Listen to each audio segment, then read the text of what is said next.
When you hear the word counterpoint, the composer Alexander Scriabin definitely doesn't come to mind. Usually you think of Bach or Mozart. So Scriabin was a late Romantic Russian composer, not particularly known for writing fugues, but I happened to come across this fugue written by the composer the other day, and I really enjoyed it.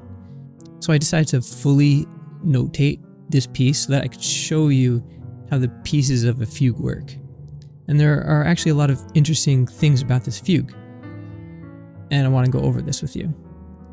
So by the end of this video, not only are you going to understand how to listen to a fugue, but you're also going to have a better understanding of what counterpoint is. Before we get into the analysis though, we have to understand just the basic elements that make up a fugue. And in order to qualify as a fugue, we need to work with a subject. And there are generally 3 parts to a fugue. So we have the exposition, the development, and a final entry. And the exposition just would be the introduction to the piece using the subject, and it would be something like this.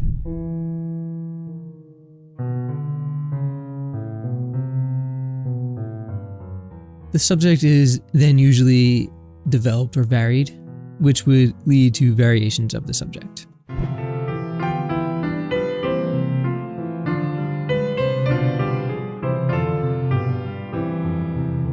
And in order to conclude the piece, we then have a final entry, which is generally the return of the subject back to the tonic key. So in this case, with Scriabin's work in E minor, the subject would end in E minor or E major. A very simplified definition of counterpoint is when we overlay multiple voices into a composition. And these voices are independent of one another. So for example, you can play them on their own and they will each have their own rhythms. So when we piece these voices together, they actually create harmony, but the harmony is really just a result of the independent voices. A voice can either be on its own track, or a composer can choose to write a voice within that track.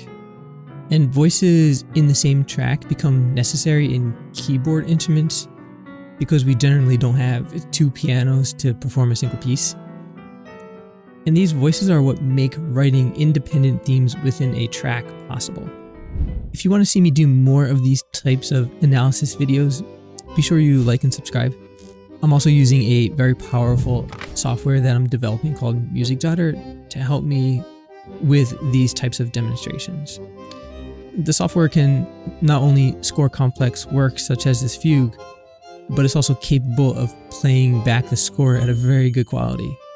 So be sure you check out the links in the description if you'd like to support this channel and the software. Now, getting back to Scriabin's fugue, Scriabin introduces us to the subject in the first 4 measures, which is written in E minor. And it's this phrase that actually pieces this entire composition together. The next 4 measures are what we call the answer to the subject, but in this case we're in a different key of B minor. And the reason why these keys actually sound similar is because B minor is right next to E minor on the circle of fifths. And this just means that they share a lot of the same notes on the scale. So then we're taken from B dominant 7 right back to E minor in these next 4 measures. And even though we're back in the tonic, things are actually getting interesting now, right? Because we have 3 independent voices creating this harmony.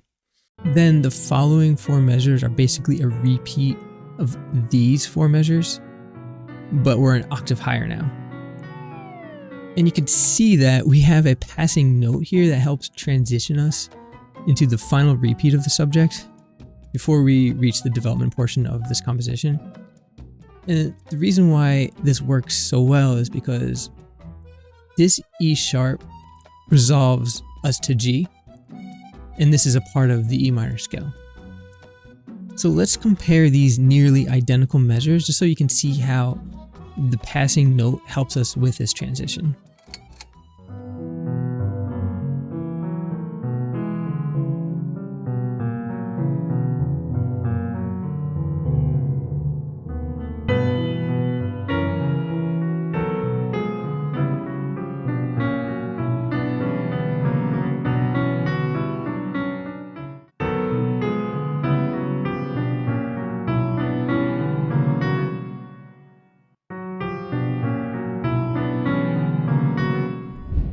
The development or body of this piece is interesting because we go through a series of chord changes that eventually bring us to repeat the subject again, but this time in C major.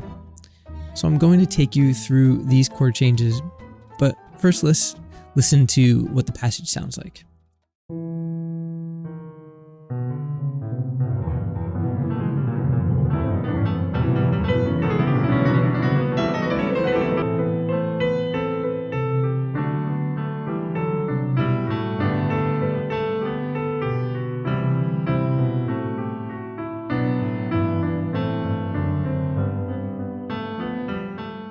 So now we're at the subject in C major, but let's actually listen to this section because by now this should be very familiar to you.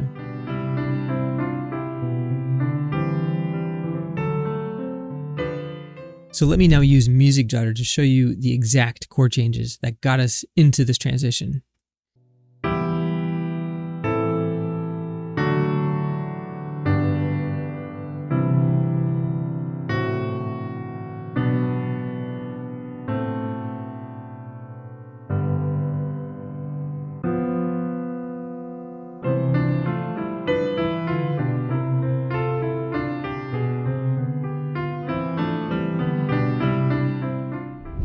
Now that we've reached the development portion of the composition, we can now hear variations of the subject. At this section, we're still in C major, but the subject is now a variation, not an exact copy. And if you listen to this part here,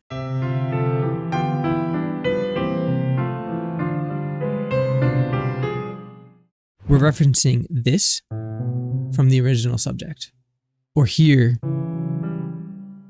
or here.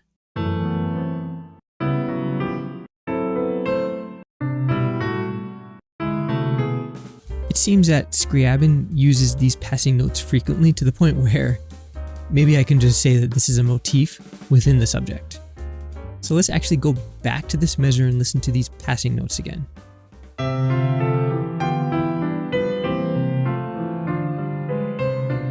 So he kind of goes crazy with this, and you can hear how these passages are interlaced together very closely, and this technique is called stretto. Scriabin uses this technique again towards the end of the composition, which I'll demonstrate to you in a bit. If we continue until the end of the development section of this composition, Scriabin actually takes the subject into C major's relative minor, which is A minor.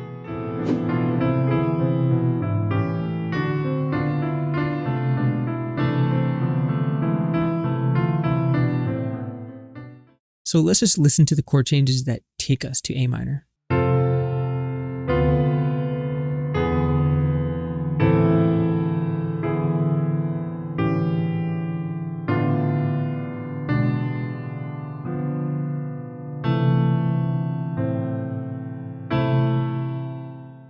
These chord changes are actually pretty basic, but they're effective if we want to smoothly change key.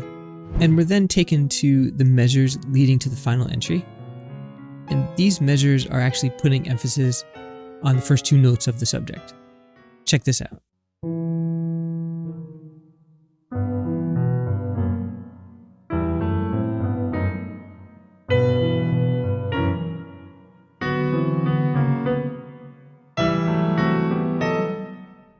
But if you listen closely, these phrases are executing in close succession, and you can hear how the subject is not yet completed, but is still playing in the background.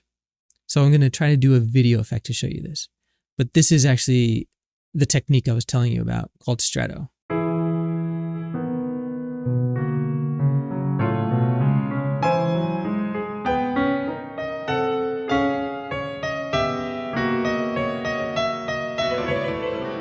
Then as we progress towards the final entry, we conclude the piece with the exact subject in the tonic key, and we finish off with E major instead of E minor. While notating this piece, I noticed that there were a lot of instances of extreme dissonance. But here's the reason why the dissonance works out so well.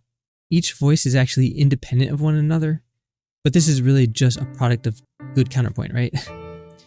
So the ear will naturally listen to the melodic lines rather than the individual harmonies.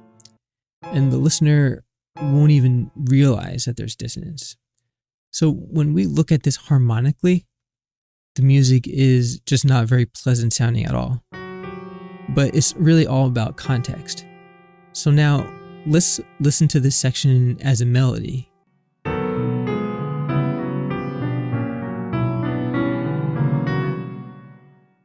Honestly, I can't even hear the dissonance anymore because my ears are listening to the melodies in these separate voices instead of the harmony.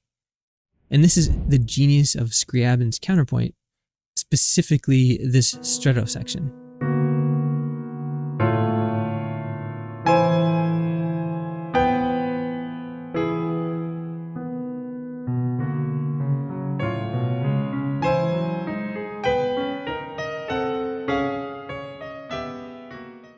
If you're looking to write a fugue, you have to abide by certain rules of harmony.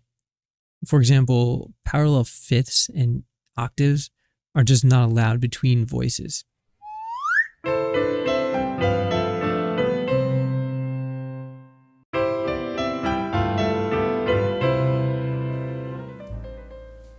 And the subject and the answer must have closely related harmonies. But these rules only need to be followed if you're looking to compose in a strict fugal form. So hopefully this analysis helps you understand a little more about what counterpoint is and how it can be used to create a fugue. So if you want to see how I compose music using voices, you might want to check out these two videos. See you next time.